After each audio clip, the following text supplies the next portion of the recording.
সাধারণ মানুষ ভেবে ইন্সপেক্টর স্ত্রী গ্রেপ্তার করলেন, ডিভোর্সি স্বামী বেরোলেন বিধায়ক।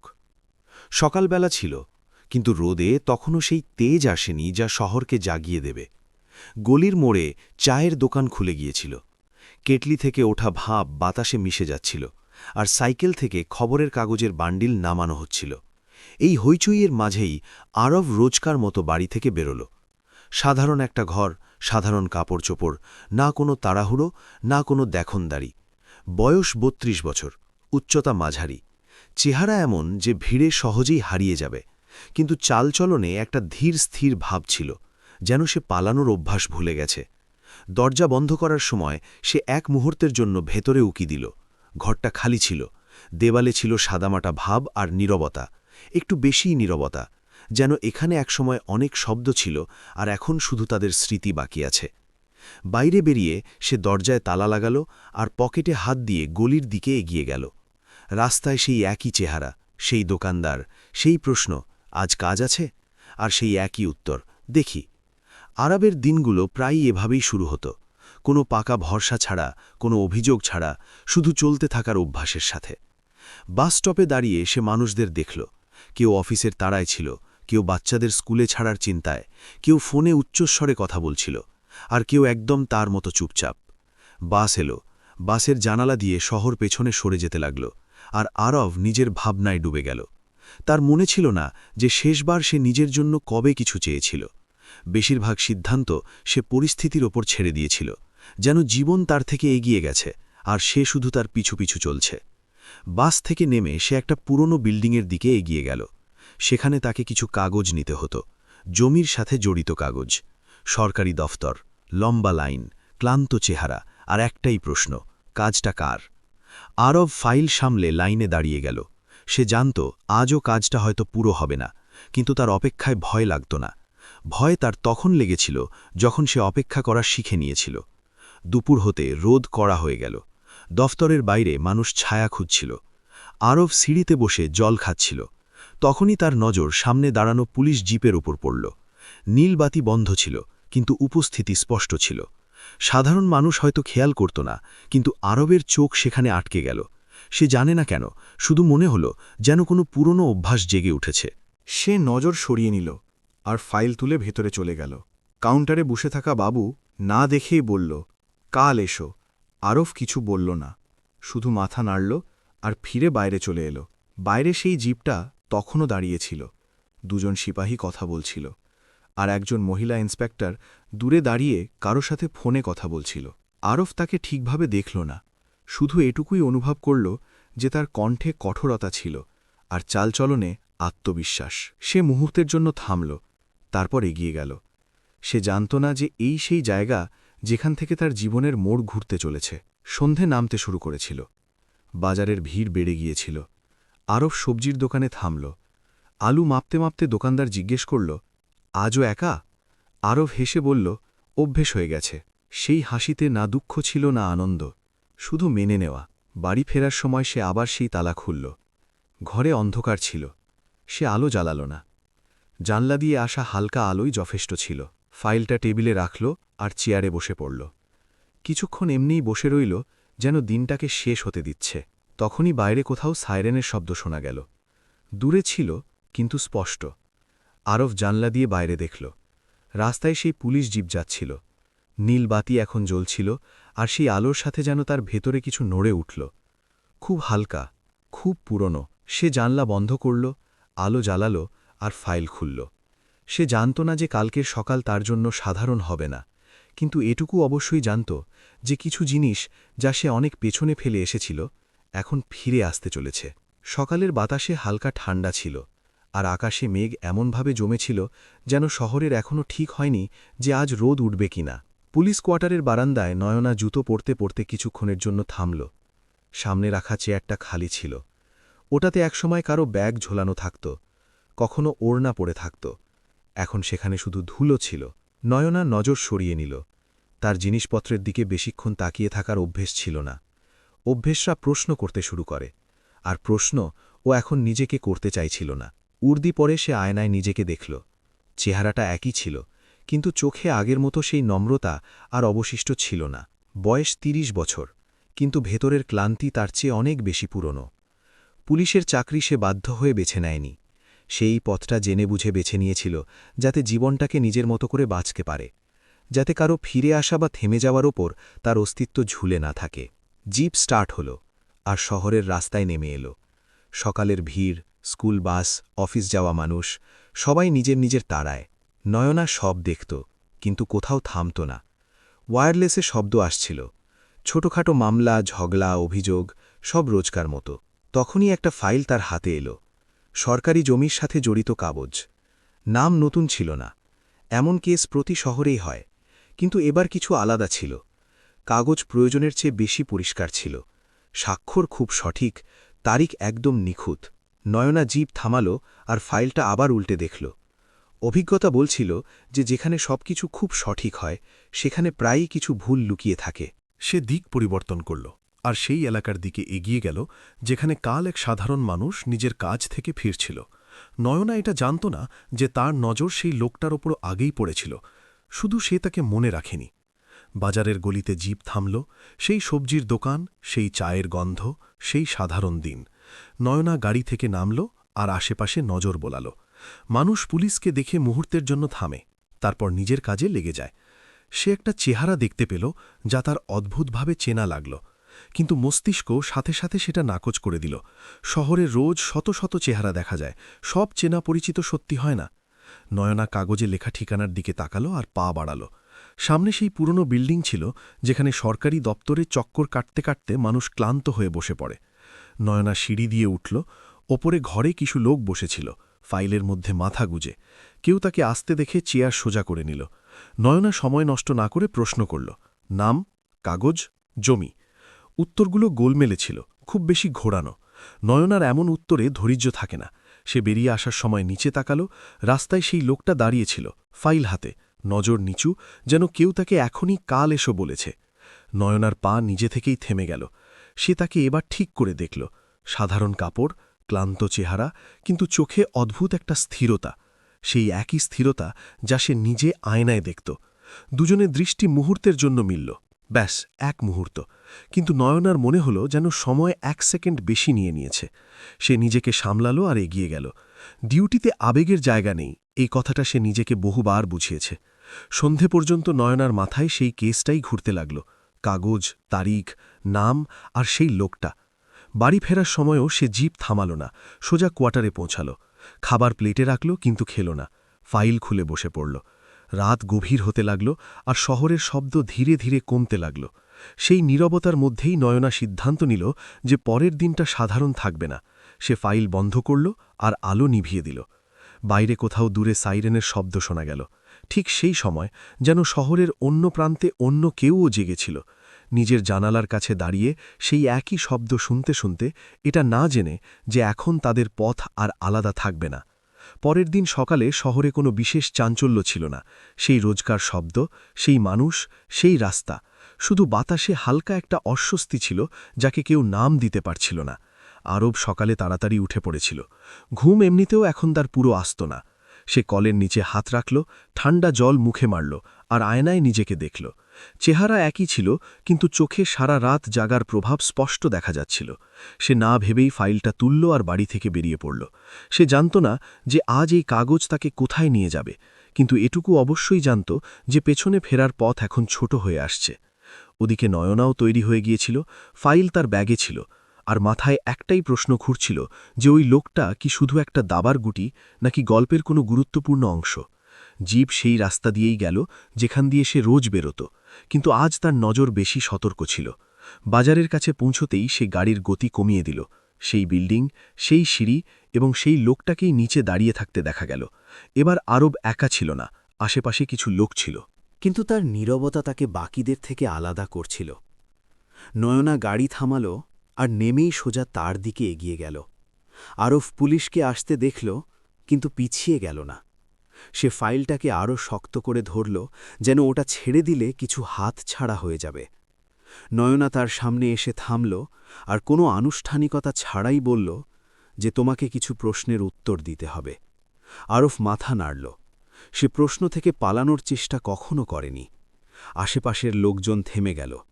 কেউ মোবাইল বের করল, কেউ শুধু তামাশা দেখল। নয়না কাগজের দিকে ইশারা করল আর বলল যে এই নথিপত্র কোথা থেকে এলো। আরফ বলল, যেমন বাকিগুলো আসে। নয়না তার চোখের দিকে তাকালো আর বুঝে গেল যে এই উত্তরটা অসম্পূর্ণ। সে ইশারা করল আর সিপাহী কাছে চলে এলো। কথা এখন প্রশ্ন উত্তরের চেয়ে এগিয়ে গিয়েছিল। আরফকে জানানো হলো যে তাকে হেফাজতে নেওয়া হচ্ছে। কণ্ঠে কোনো রাগ ছিল না, শুধু সিদ্ধান্ত ছিল। হাতকড়া এগিয়ে আসতেই আরফ নিজেই হাত বাড়িয়ে দিল। ভিড়ের মধ্যে হালকা গুঞ্জন হল। কেউ বলল সাধারণ মানুষ, কেউ বলল নিশ্চয়ই কোনো বড় ব্যাপার হবে। নয়না এসব শুনল, কিন্তু পাত্তা দিল না। তার নজর আরবের উপর ছিল, সেই লোকটার উপর যে এখনও শান্ত ছিল, যেন সে এই মোড়টার জন্য নিজেকে আগেই তৈরি করে রেখেছিল। জিপ চলল আর শহরের সেই রাস্তাগুলো এখন তাকে অন্য নজরে দেখছিল। থানায় পৌঁছে আনুষ্ঠানিকতা শেষ হল। নাম লেখা হল, ঠিকানা জিজ্ঞেস করা হল। আরব সব বলল, কিন্তু কোথাও প্রয়োজনের বেশি বলল না।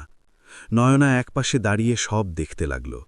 তার ভেতর থেকে কিছু বলছিল যে এই মামলাটা সোজা নয়, কিন্তু আইন তাকে এগিয়ে যাবার অনুমতি দিল না। সন্ধ্যা পর্যন্ত খবর ছড়িয়ে পড়েছিল। এক সাধারণ মানুষের গ্রেফতারি এখন আলোচনার বিষয় হয়ে দাঁড়িয়েছিল। ফোন আসতে শুরু করল, প্রশ্ন উঠতে লাগল। নয়না সব শুনল এবং সবাইকে একটাই উত্তর দিল যে তদন্ত চলছে। রাত গভীর হল এবং থানার আলোগুলো জ্বলতে থাকল। আরব লকআপে বসে দেওয়ালে হেলান দিয়েছিল। চোখ বন্ধ ছিল, কিন্তু ঘুম দূরে ছিল। নয়না নিজের ঘরে বসে ফাইল দেখছিল। বারবার সেই পাতা, সেই নাম, সেই তারিখ, এবং প্রতিবার সেই একই অনুভূতি যে কিছু লুকানো হচ্ছে। বাইরে থেকে সাইরেনের শব্দ এলো এবং দুজনেই একই সময়ে জানালার দিকে তাকালো। এক শহর, দুজন মানুষ এবং একটা গল্প যা এখন আর পিছিয়ে যেতে পারত না। রাত থানার দেওয়াল ঘেঁষে বসে পড়েছিল। বাইরে রাস্তা খালি হতে শুরু করেছিল, কিন্তু ভেতরের অস্বস্তি কম হয়নি। আরব লকআপের শিকের সাথে পিঠ ঠেকিয়ে বসেছিল। চোখ বন্ধ ছিল, কিন্তু মস্তিষ্ক খোলা। তার জেলকে ভয় লাগছিল না, ভয় তার সেই মুহূর্তটাকে লাগছিল যা এখন ধীরে ধীরে কাছে আসছিল। সেই মুহূর্ত যাকে সে বছরের পর বছর ধরে এড়িয়ে এসেছে। ওদিকে নয়না নিজের ঘরে একা বসেছিল। টেবিলে রাখা ফাইল খোলা ছিল, কিন্তু তার নজর কাগজের ওপর আটকাচ্ছিল না। তার বারবার সেই চেহারাটাই মনে পড়ছিল, সেই স্থিরতা, সেই নীরবতা। এমনটা নয় যে সে এর আগে এমন আসামি দেখেনি, কিন্তু এই লোকটার নীরবতা প্রশ্নে ভরা ছিল। সে ফাইলটা আবার উল্টাল। জমির কাগজ, ট্রান্সফারের তারিখ, স্বাক্ষর, সবকিছু নিয়ম অনুযায়ী। তবুও কোথাও কিছু গড়বড়, যেন সত্যটা জানু বুঝে খুব সুন্দরভাবে লুকানো হয়েছে। নয়না একটা পাতায় আঙুল থামিয়ে দিল। সাক্ষীদের নাম। দুটো নাম এমন ছিল যা আগেও তার সামনে এসেছে। দুবারই এমন মামলায় যেখানে মামলা কখনো শেষ পর্যন্ত পৌঁছায়নি। এটা কাকতালীয় হতে পারে না। সে চেয়ার থেকে উঠে দরজা খুলল আর সোজার রেকর্ড রুমের দিকে এগিয়ে গেল। রাতের ডিউটিতে বসে থাকা সিপাহী অবাক হয়ে দেখল, কিন্তু প্রশ্ন করল না। রেকর্ড রুমে ধুলোমাখা আলমারি আর হলুদ আলো ছিল। নয়না পুরনো কেস বের করল, পাতা উল্টাতে থাকল আর ছবি পরিষ্কার হতে লাগল। সেই একই নাম, একই পদ্ধতি, সাধারণ মানুষ আর পেছন থেকে অন্য কেউ। নয়নার প্রথমবার মনে হল যে হয়তো সে যেই লোকটাকে ধরে এনেছে সে জালের একটা সুতো মাত্র, জাল নিজে নয়। নিজের ঘরে ফেরার সময় সে লকআপের দিকে তাকাল। আরব এখনও ওভাবেই বসেছিল, যেন সময় তার জন্য থমে গেছে। নয়না কিছু মুহূর্ত থামল। প্রশ্ন তার ঠোঁট পর্যন্ত এলো, কিন্তু ফিরে গেল। সে দরজা বন্ধ করল আর রাতটাকে কাটতে দিল। সকাল হতেই খবর জোরদার হয়ে গেল। খবরের কাগজে ছোট একটা খবর, সরকারি জমিকে সে একজন ব্যক্তি গ্রেপ্তার। নাম সাধারণ ছিল, ছবি অস্পষ্ট, কিন্তু আলোচনা শুরু হয়ে গিয়েছিল। থানায় ওপর মহল থেকে ফোন আসতে লাগল। কেউ সরাসরি কিছু বলছিল না, কিন্তু প্রতিটা কণ্ঠে তাড়াহুড়ো ছিল। নয়না পরিষ্কার বলে দিল যে যতক্ষণ তদন্ত শেষ না হবে ততক্ষণ কোনো সিদ্ধান্ত নয়। দুপুর পর্যন্ত এক উকিল এলো, নামি নয়, হইচই করার মতো নয়, শুধু কাগজ দেখার মতো। নয়না লক্ষ্য করল যে আরব তাকে দেখেও কোনো স্বস্তি অনুভব করল না, যেন এটাও গল্পের নির্ধারিত অংশ। জিজ্ঞাসাবাদ শুরু হল। প্রশ্ন সেই একই, উত্তর সীমিত। আরব কিছু কথা পরিষ্কার বলত আর কিছু ব্যাপারে একদম চুপ হয়ে যেত। নয়না বুঝে গেল যে ওই লোকটা সত্য লুকাচ্ছে না, বরং অন্য কাউকে বাঁচাচ্ছে। এটাই সবচেয়ে বিপজ্জনক ব্যাপার ছিল। বিকেল গড়াতে গড়াতে নয়না সিদ্ধান্ত নিয়ে ফেলল যে এবার এই কেসটাকে ওপরের ফাইলে চাপা পড়তে দেবে না। সে নিজের রিপোর্টে একটা লাইন লিখল, আসামি একমাত্র সুবিধাভোগী বলে মনে হয় না। এটা ছোট একটা লাইন ছিল, কিন্তু এর অর্থ ছিল বিশাল। রিপোর্ট এগিয়ে যেতেই তোলপাড় শুরু হয়ে গেল, এবং সেই তোলপাড়ের মধ্যেই আরব প্রথমবার লকআপ থেকে বেরিয়ে আসার সময় নয়নার দিকে তাকাল। তার চোখে কোনো অনুরোধ ছিল না, শুধু একটা প্রশ্ন ছিল। নয়না উত্তর দিল না, কিন্তু সেই রাতে সে ঠিক করে নিল যে সে শুধু একজন আসামিকে নয়, বরং একটা পুরো ব্যবস্থাকে জিজ্ঞাসাবাদ করতে চলেছে। সকালে থানায় অদ্ভুত এক নীরবতা ছিল। ফোনের ঘণ্টা বাজছিল, কিন্তু শব্দগুলোতে সেই জোর ছিল না যা সাধারণ দিনে থাকে। নয়না নিজের চেয়ারে বসে রিপোর্ট আবার পড়ছিল, সেই লাইন, সেই শব্দ, কিন্তু এখন তার অর্থ আরও ভারী হয়ে গেছে। আসামি একমাত্র সুবিধাভোগী বলে মনে হয় না। এই লাইনটা সে ইচ্ছে করেই লিখেছিল, যাতে মামলাটা ওপর পর্যন্ত যায়। আর এখন যখন মামলা ওপরে যাচ্ছে, তখন চাপও সেই গতিতে নিচে নেমে আসছিল। প্রথম কল জেলা অফিস থেকে এলো। প্রশ্ন ঘুরিয়ে করা হলো, তদন্তের দিক, প্রমাণের অবস্থা। নয়না সোজাসুজি উত্তর দিল। দ্বিতীয় কল রাজধানী থেকে এলো। কণ্ঠ নরম ছিল, কিন্তু শব্দ ভারী। নয়না বুঝে গেল যে গল্পটা এখন শহরের সীমানায় আর নেই। ওদিকে আরফকে লকআপ থেকে বাইরে এনে বসানো হয়েছিল। দিনের আলোয় তার চেহারা আরও ক্লান্ত লাগছিল, কিন্তু চোখে এখনও সেই একই স্থিরতা ছিল, যেন সে জানে যে পরের মোড়টা কী। জিজ্ঞাসাবাদ আবার শুরু হলো। এবার প্রশ্ন কাগজের চেয়ে এগিয়ে গেছে। নয়না নাম নিল না, কিন্তু ইশারা স্পষ্ট ছিল। সে জিজ্ঞেস করল যে এই সওদাগুলোর পেছনে কে আছে। আরফ অনেকক্ষণ কিছু বলল না। ঘরের নীরবতা বাড়তে থাকল। তারপর সে মাথা তুলল আর বলল যে কিছু নাম এমন হয় যা বলা সহজ, কিন্তু তাদের পিছনে দাঁড়ানো কঠিন।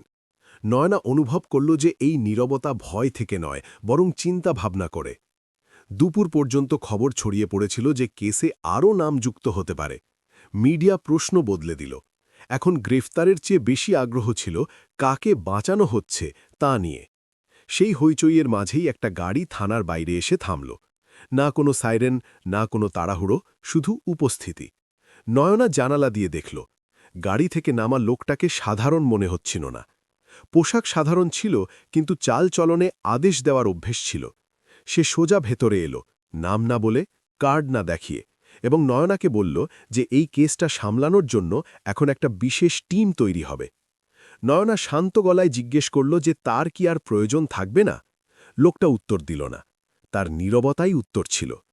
আরফ দূর থেকে এসব দেখল। সে প্রথমবার পাশ ফিরল। সে বুঝতে পারল যে গল্পটা সেই দিকেই যাচ্ছে যা সে ভয় পেত। সন্ধে পর্যন্ত আদেশ লিখিতভাবে চলে এলো। কেস ট্রান্সফার হয়নি, কিন্তু নজরদারি ঠিক করে দেওয়া হলো। প্রতিটা পদক্ষেপ এখন দেখা হবে। নয়না কাগজ হাতে নিল আর অনুভব করল যে এটা শুধু তদন্ত নয়, বরং পরীক্ষা। সেই রাতেই সে আরাফকে শেষবার সরাসরি প্রশ্ন করল যে সে কি নিজেকে বাঁচাতে চায়। আরাফ উত্তর দিল যে যদি সে নিজেকে বাঁচায় তাহলে অনেক কিছু ডুবে যাবে। নয়না সেই মুহূর্তে প্রথমবার মানল যে এই লোকটা শুধু আসামি নয়, বরং কোনো বড় খেলার ঘুঁটি। আর যদি সেই ঘুঁটি সরে যায়, তবে পুরো খেলাটা দেখা যাবে। বাইরে রাত গভীর হচ্ছিল। শহর নিজের গতিতে চলছিল, কিন্তু থানার সেই ইমারতে দুজন মানুষ বুঝে গিয়েছিল যে এখন পিছিয়ে যাওয়ার আর কোনো পথ বাকি নেই। সকালের আলো থানার উঠোনে ছড়িয়ে পড়েছিল, কিন্তু ভেতরের পরিবেশ আরও কঠোর হয়ে গিয়েছিল। সারা রাত চলা কথাবার্তা আর আদেশের পর এখন সিদ্ধান্তের সময় সামনে দাঁড়িয়েছিল। নয়না নিজের টেবিলে বসেছিল। সামনে সেই ফাইল, সেই নাম, সেই কাগজ। কিন্তু এখন সে পরিষ্কার দেখতে পাচ্ছিল যে এই কাগজ কোনো এক মানুষের গল্প নয়, বরং অনেক হাতের লেখা ষড়যন্ত্র। সে গভীর শ্বাস নিল আর লকআপের দিকে এগোল। আরাফকে বাইরে আনা হলো। দুজনে মুখোমুখি দাঁড়িয়েছিল। প্রথমবার কোনো ভিড় ছাড়া, কোনো প্রশ্ন ছাড়া, শুধু দুজন মানুষ। নয়না সরাসরি বলল যে যদি আজ সত্যিটা বাইরে না আসে, তবে এই কেস চিরকালের জন্য চাপা পড়ে যাবে। আরাফ তার চোখের দিকে তাকালো। সেই দৃষ্টিতে কোনো ভয় ছিল না, শুধু একটা ক্লান্তি ছিল আর একটা বিশ্বাস। সে বলল যে কিছু সত্য এমন হয় যা বলার আগে এটা ঠিক করতে হয় যে সামনের জন সেটা সামলাতে পারবে কিনা। নয়না উত্তর দিল না, শুধু অপেক্ষা করল। সেই অপেক্ষা যা সে বছরের পর বছর ধরে শিখেছে। আরাফ ধীরে ধীরে বলল যে যেই কাগজগুলোর জন্য তাকে ধরা হয়েছে সেগুলো তার নয়, ওগুলো তার নামে ছিল। সে নাম নিল না, কিন্তু ইশারা পরিষ্কার ছিল। শহরের জমি, ভুঁয়ো সওদা, আর সেগুলোর পেছনে সেই সব লোক যারা কখনো সামনে আসে না। নয়না জিজ্ঞেস করল, তাহলে তুমি কেন? আরফ বলল, কারণ কাউকে তো সামনে দাঁড়াতে হতো। কারণ যদি সবাই পিছিয়ে যেতে থাকে তবে সত্য কখনো দেখা যাবে না। সেই মুহূর্তেই বাইরে কোলাহল বাড়ল। গাড়ির বহর থামল। ক্যামেরা ছিল না, কিন্তু চেহারাগুলোতে উত্তেজনা ছিল। আদেশ এলো যে আসামিকে উচ্চ স্তরে পেশ করা হবে। নয়না বুঝে গেল যে এবার খেলা খুলবে। কোর্টরুমে ভিড় ছিল না, কিন্তু অনেক চোখ ছিল। যখন আরফকে পেশ করা হলো তখন পরিবেশ বদলে গেল। নথিপত্র সামনে রাখা হলো এবং প্রথমবার একটা নাম কোনো শব্দ ছাড়াই ঘরে ছড়িয়ে পড়ল। সেই নাম যার ইশারাতে এই সব কিছু চলছিল। নয়না দেখল যে আরবের পিঠ সোজা ছিল, যেন বোঝা হালকা হয়ে গেছে। সেই শুনানিতেই ওই কথাটা সামনে এলো যার আশঙ্কা নয়নার ছিল। আরব কোনো সাধারণ লোক ছিল না। তার পরিচয় বছরের পর বছর ধরে গোপন ছিল। সে বিধায়ক ছিল। সেই যে ক্ষমতার ভেতরে থেকে ক্ষমতার নোংরামি নেখেছিল এবং তারপর নিজেকে সাধারণ মানুষ বানিয়ে সেই সিস্টেমের সামনে দাঁড় করিয়ে দিয়েছিল। ঘরে নিস্তব্ধতা ছড়িয়ে পড়ল। প্রশ্ন উঠল, কিন্তু উত্তরের চেয়ে বেশি নীরবতা ছিল। শুনানির পর যখন সবাই বাইরে বেরোল, তখন নয়না কিছুক্ষণের জন্য পেছনে রয়ে গেল। আরফ তার কাছে এলো। এখন না হাতকড়া ছিল, না চেয়ারের ব্যবধান।